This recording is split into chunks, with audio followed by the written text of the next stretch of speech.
Hello. Hi, hey. Hey. Hello. Hey over there. How you doing? Stay away. Yeah, I'm far. Welcome. We're back in the studio. Yeah. You excited? I am excited. We got hand squeezy. Yeah. Disinfectant. We've already put some on, but let's put some more on. Yeah. We're 1.8 meters apart. Yeah. It was a bit complicated. We had to go through things. We normally wear like masks, or we were in different offices these days. Not many people can come to the office, but we feel like this is a good thing. This is a good way to work it. Yes. We're 1.8 meters apart. We have disinfected this whole area, and if we wore masks, basically you wouldn't be able to hear us. Like this. We're as safe as we can be. We still want to bring you guys content. Yeah. So let's crack on with the news. Okay, so now we've got that out of the way, social distancing, etc. It's time to start talking about climbing. And first off, we're going over to Boulder, Colorado for some Alex Puccio madness. Alex Puccio, who has been quarantined in her hometown of Boulder, Colorado, has made an ascent of her 6th 8B+. She added a 4-move sit start to the 8B Boulder Chimichanga to create the aptly named Super Low Chimichanga right in Coal Creek, a first ascent. But in her humble words, it just adds a 4-move start to Chimichanga. Come on, it's a first ascent. 4 moves. It was like a V7, V8 into a V13 already pre-existing problem. Yeah, that's the first ascent, right? First ascent, that's a whole new problem. Yeah, someone actually commented on our Boulder video recently that if we just started one hold down all the time, or even if you started on the ground and went from ground to Boulder, that's technically a first ascent. Somebody said, and then somebody added the car sit start. Yeah, that's legit. Yeah. Excellent. What's next? Did she climb muscle car as well, right? She climbed muscle cars. A couple of days earlier, she climbed muscle cars at V13 8B. Damn. Yeah. Because the reason that I know this is that Paul Robinson... The reason we wanted to segue... Exactly. There was a perfect segue. So Paul Robinson has also climbed muscle car, yes. Which makes it his 1,000th 8A boulder or harder. Wow. Paul climbed his first 8A boulder back in 2003 at the age of 16, the Egg in Squamish. On his 8a.nu page, you will see that amongst his problems are an astounding 21 8Cs and 14 flashes of 8A plus and 8B boulders. An amazing career which, at the age of 33, well, he's possibly got another 1,000 in there, surely. Yeah, boy. Nice. First go, best go. Paul Robinson, we salute you. Yes, we do. And also, I'm very loving him and Lizzie Ellison. They've set up this board in their sort of isolation thing. They're putting out like board videos. It's really cool. It's some good content from both of them. So, Board in the house and we're in the house board. Exactly, yeah. And we've got our board. I'm looking at our board out there. You can't see it, but it's exciting. Very exciting. All we're missing is the holds. Right, next up, what have we got? We've got news from Slovenia. 8a.nu reports that Slovenian team athlete Vita Lukan has been getting super busy at her local crag, managing some impressive sport climbing ascents. She managed to climb 8 ascents of 8A and harder, including 2 8Cs, which she got on her 3rd go. Not bad considering the 19-year-old's previous best sport grade was an 8B.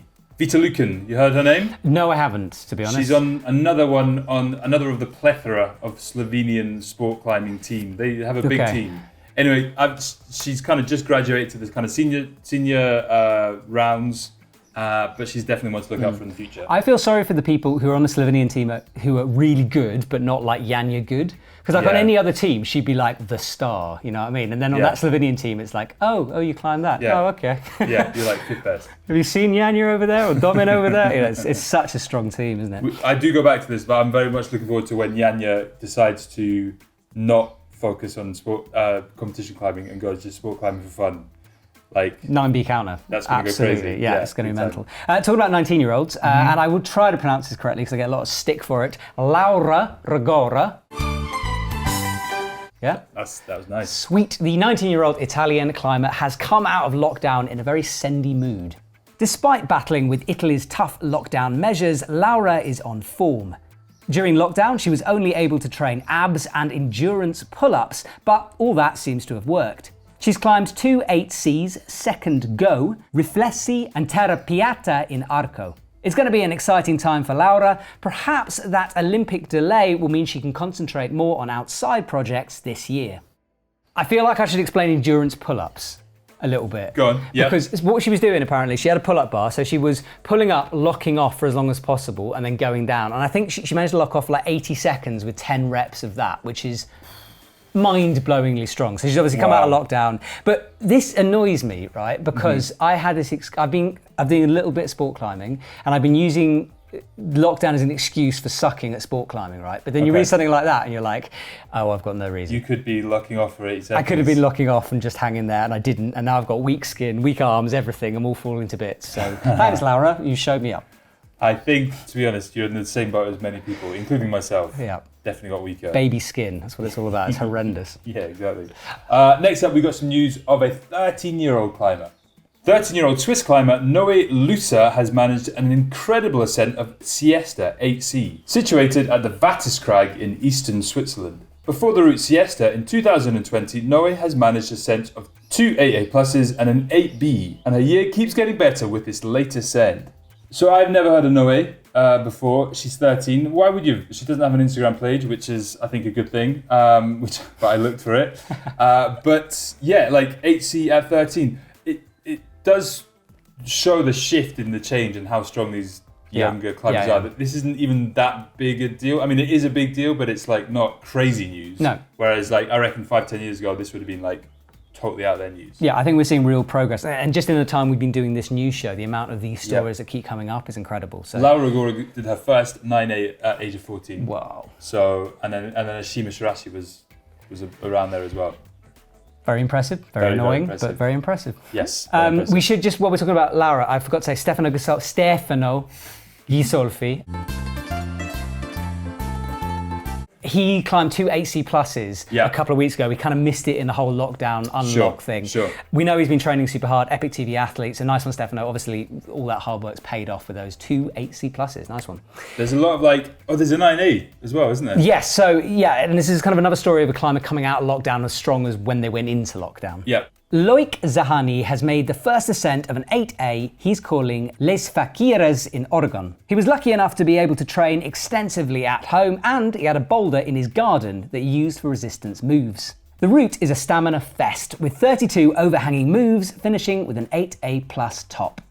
So well done, Loic. Nice one. Imagine having that in your backyard. It'd be awesome. 500 metres away from his house. I think, 500 metres away. So not maybe perhaps in his garden, but close enough with that distancing thing that he was allowed to do. Within a kilometre. Yeah. Imagine if you lived in, one of them houses in Font where it backs onto the forest. Mm-hmm. How good would that be? Speaking of which, I think Oriane Berton, we weren't going to do it as a story, but Oriane Berton and her brother sent a ridiculous amount of 8As and harder, 8A and 8A pluses in front, and they don't even live there. Yeah, but they got stuck, didn't they? They got stuck in Paris, and then they were like, "All right, we're stuck in Paris. Lockdown's over. We can go to Font now." And apparently, the conditions were like primo, nice, like night, like cool, like sandy. Yeah, I think their dad even wrote on Instagram, "Everything's so easy." Great. That is a feeling I've never had from Font ever in my life. Never. We got counters, haven't we? Yeah, 9 counter. Woo.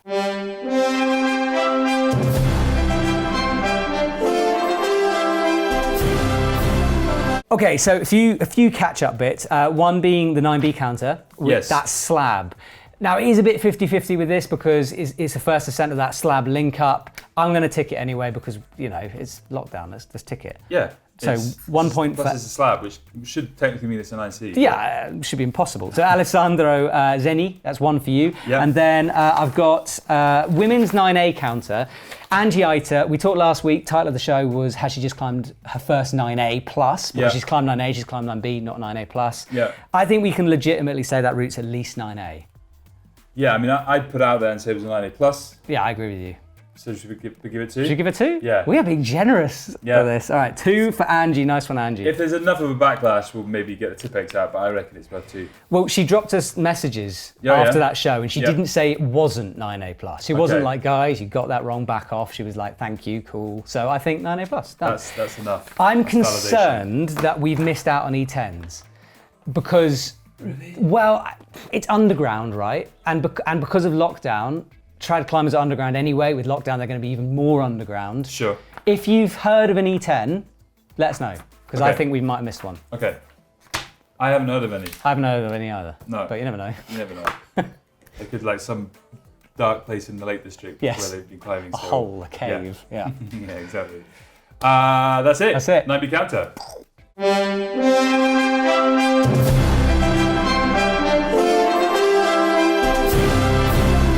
Oh, it's good to have that music back, isn't it? It is, I've missed missed it. I don't know why we didn't do it as well. I actually have it on repeat when I go for a run on my. Really? Yeah. Wow. Speaking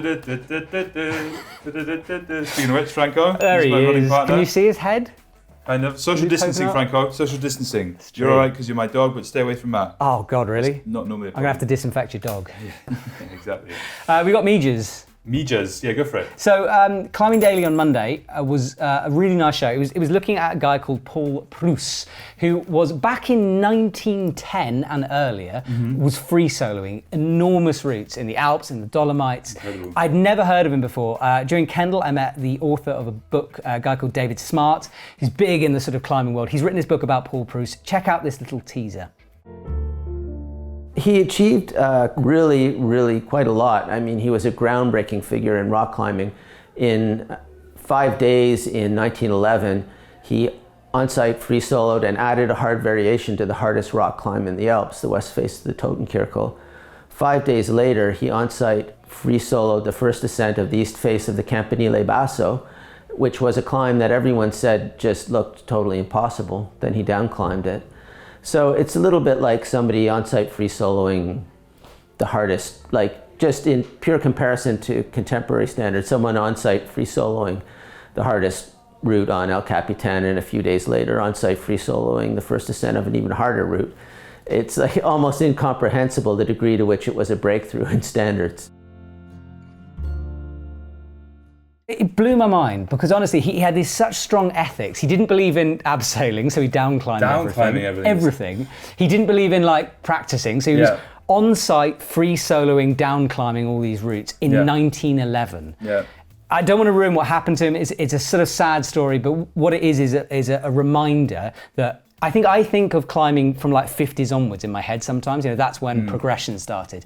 Go back, because there's so many cool things that happened way back in the day. I love that stuff. Anything that's like pre-World War and all that kind of stuff, there's some crazy stuff happening, especially in Europe as well. I think back then it was like they were the ones pushing the mountaineering aspect. Yeah. Because they had the mountains. Exactly. But yeah, that's super cool. Yeah. Right, next up we've got a little clip from Seb Bois, his second episode of the Vintage Rock tour that he's been doing. He's doing this all over France, so there's going to be like 5 episodes to this, where he's visiting all the best like crags in France and finding out the history behind them. Episode 2, did a little teaser last week. Here's a clip. It's Verdun. L'ambiance est vraiment différente des autres falaises pour moi. Et surtout en fait de faire des voies en dernière longueur ou des grandes voies, ça apporte un gaz et une grimpe tellement spéciale que ça forge les caractères et surtout ça forge les grimpeurs.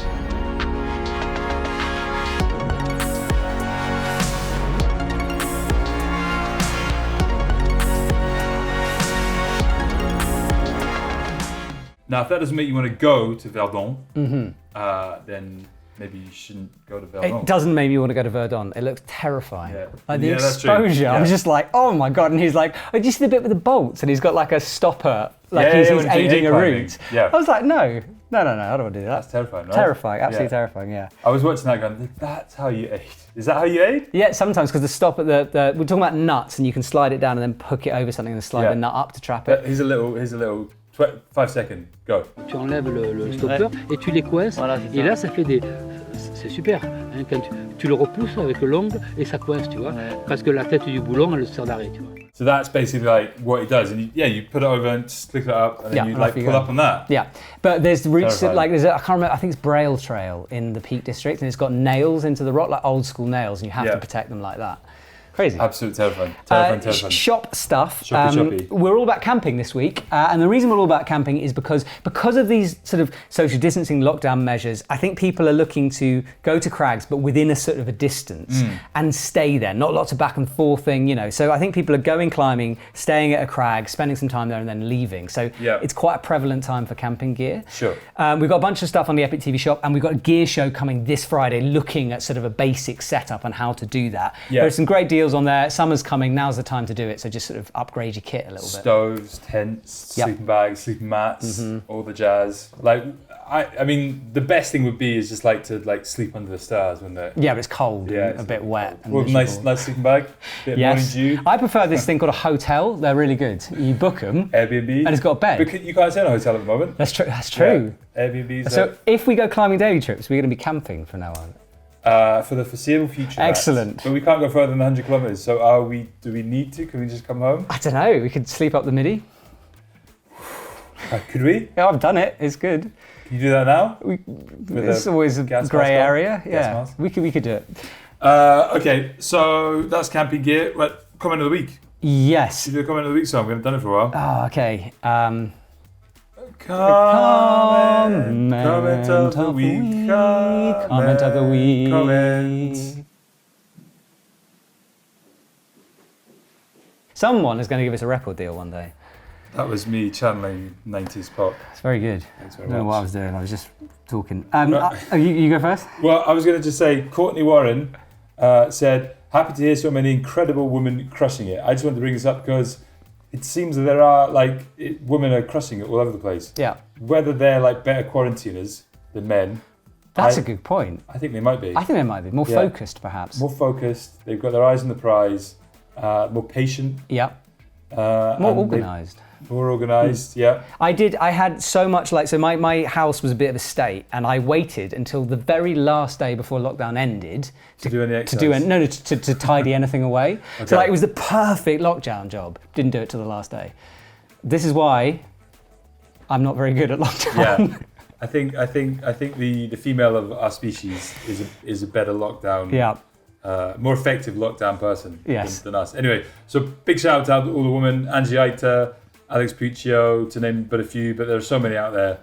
Good work. We salute you, and the 9A counter salutes you as well. It does indeed. Mine is from the Diabolical Dougal, which said, all this great name. All of this shirtless talk of Matt, where's the EpicTV only fans or private Snapchat? I think this is brilliant.